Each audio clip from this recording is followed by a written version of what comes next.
Oi gente, tudo bem? Eu sou a Adriele e hoje eu vou contar para vocês o caso de Samantha Josephson.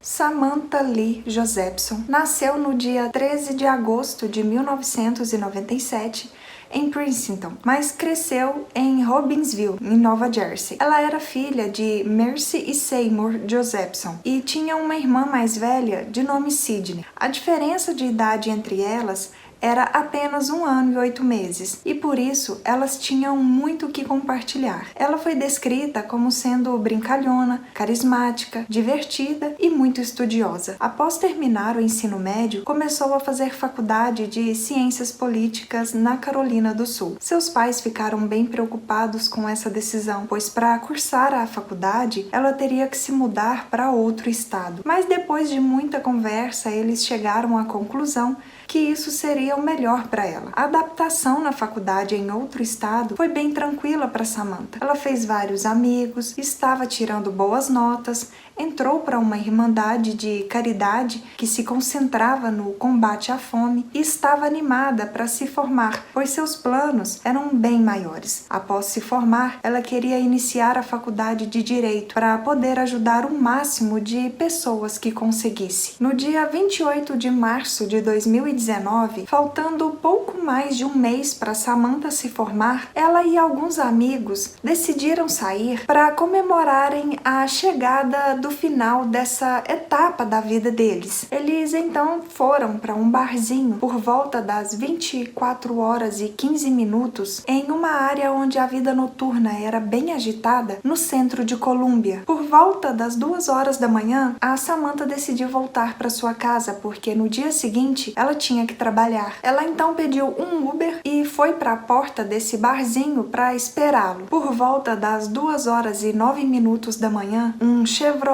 Impala preto parou próximo dela. Acreditando que fosse o seu Uber, ela entrou nesse carro sem dizer nada. E, estranhamente, nesse dia ela não chegou na sua casa. No dia seguinte, por volta das 13 horas e 30 minutos, uma colega que dividia o apartamento com a Samantha ligou para a polícia para reportar o seu desaparecimento, porque ela tinha se preocupado ao perceber que a sua amiga não tinha retornado para casa na noite anterior. Elas eram bem próximas e estavam sempre em contato por mensagem, ou uma ligava para outra, e nesse dia ela também não conseguiu contato com a sua amiga. Se ela tivesse ido para um outro lugar, para a casa de um outro amigo, é claro que ela comunicaria essa colega de apartamento. A polícia então iniciou as investigações analisando as imagens de vigilância que tinham na frente do bar onde a jovem estava com seus amigos, e foi possível identificar o modelo do carro preto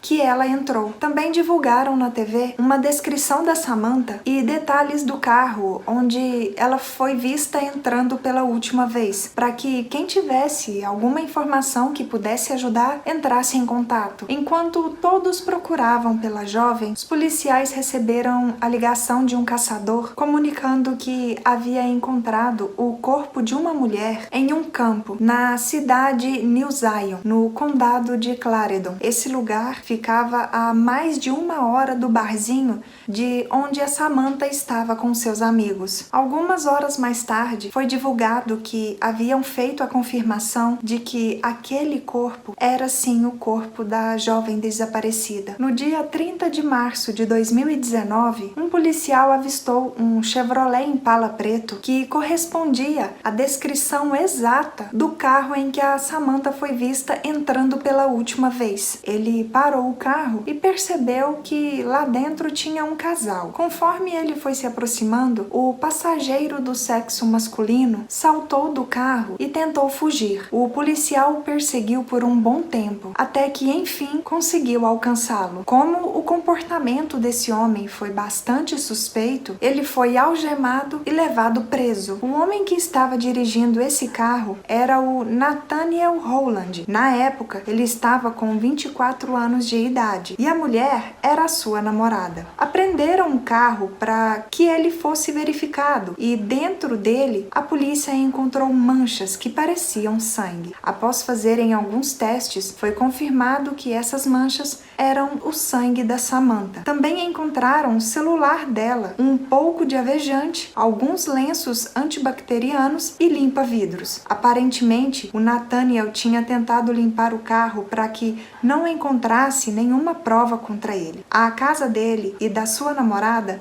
também foram revistadas e encontraram lá uma meia, uma bandana e uma faca também com o sangue da Samantha. Provavelmente, essa teria sido a arma do crime. Quando o Nathaniel foi preso, descobriram que ele tinha sido acusado de ter cometido um outro crime em 2018. Ele e um outro rapaz teriam sequestrado uma jovem em um semáforo. Esses dois homens então a agrediram fisicamente e a forçaram a ir até um caixa eletrônico para sacar dinheiro e entregar a eles. Depois eles a forçaram a dizer aonde morava, para que eles pudessem roubar alguns objetos de lá, como o videogame. Enquanto eles pegavam esses objetos da casa dessa jovem, ela conseguiu fugir e ligar para a polícia para dizer o que estava acontecendo com ela. Um desses agressores não foi muito difícil localizar, porque apenas algumas horas após esse crime ter acontecido, o vendedor de uma loja de penhores ligou para a polícia para informar que um rapaz tinha tentado vender a ele alguns objetos que pareciam ser roubados. Nessa loja de penhores tinham câmeras de vigilância e os policiais então mostraram essas imagens para a jovem vítima e rapidamente ela reconheceu que aquele rapaz era sim um dos seus agressores, de nome Nathaniel. Ele nunca confessou ter cometido esse crime, mas como as provas eram bem convincentes, ele foi preso. Ele foi acusado de obter mercadorias sob premissas falsas, mas alguns dias depois ele foi liberado sob fiança. Os investigadores acreditaram que assim que a Samantha se acomodou no carro dele, as travas das portas foram ativadas para que ela não pudesse sair. Ele então dirigiu por algum tempo, depois parou o carro e a atacou com uma faca, a acertando 120 vezes por todo o seu corpo. A jovem foi pega no susto. Ela não estava entendendo o que estava acontecendo e o seu instinto na hora foi tentar se defender, colocando suas mãos na frente do seu rosto, mas um dos golpes fez com que a sua mão direita fosse completamente arrancada do seu corpo. A força com que o Nathaniel a atacou foi tão grande que um dos golpes atravessou o seu crânio, atingindo o seu cérebro. Devido a esses ferimentos, a jovem sangrou bastante, perdendo a vida cerca de 10 a 20 minutos após esse ataque ter começado. Em seguida, o Nathaniel levou o corpo para a cidade de New Zion, um lugar que, na verdade, era bem próximo da sua casa. Mesmo não confessando ter cometido esse crime, o Nathaniel foi acusado de sequestro, assassinato e posse de arma. No dia 20 de julho de 2021, seu julgamento começou. Entre as testemunhas estava o dono da loja de penhores, que afirmou que no dia seguinte após a morte da Samantha, o Nathaniel esteve em sua loja tentando vender o celular dela. No dia 27 de julho, o Nathaniel foi considerado culpado de todas as acusações e foi sentenciado à prisão perpétua. Em maio de 2019, aconteceu a cerimônia de formatura da turma de classe que a Samantha pertencia. Em sua homenagem, lhe deram um diploma póstumo de Ciências Políticas. Seu diploma e pertences da faculdade foram dados à sua mãe. Após terem perdido tão brutalmente sua filha,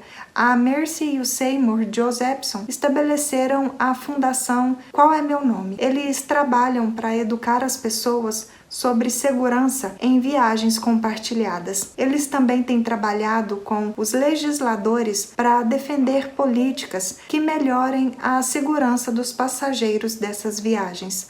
Após esse caso ter acontecido, várias leis nesse sentido passaram a ser válidas, como a Lei de Segurança Samantha Josephson. Essa lei exige que os veículos de carona de aplicativo exibam os números das placas dos carros na frente. Também, em junho de 2019, o governador de Nova Jersey assinou a Lei de Sami, que exige mais identificações em veículos de carona compartilhadas. Essa lei exige que as empresas emitam 2 cartões de credenciais para os motoristas desses veículos. Por segurança, sempre que a pessoa for usar esse tipo de serviço, né, sendo aplicativo ou não, essas caronas compartilhadas, assim que ela vê um carro e achar que aquele é o carro, né, que ela chamou para levá-la, questionar o nome da pessoa, confirmar, né, nesses aplicativos hoje em dia, tem ali o número da placa do carro, a cor, o modelo. Então verificar isso tudo antes de entrar, nunca ver um carro parando próximo e já ir entrando.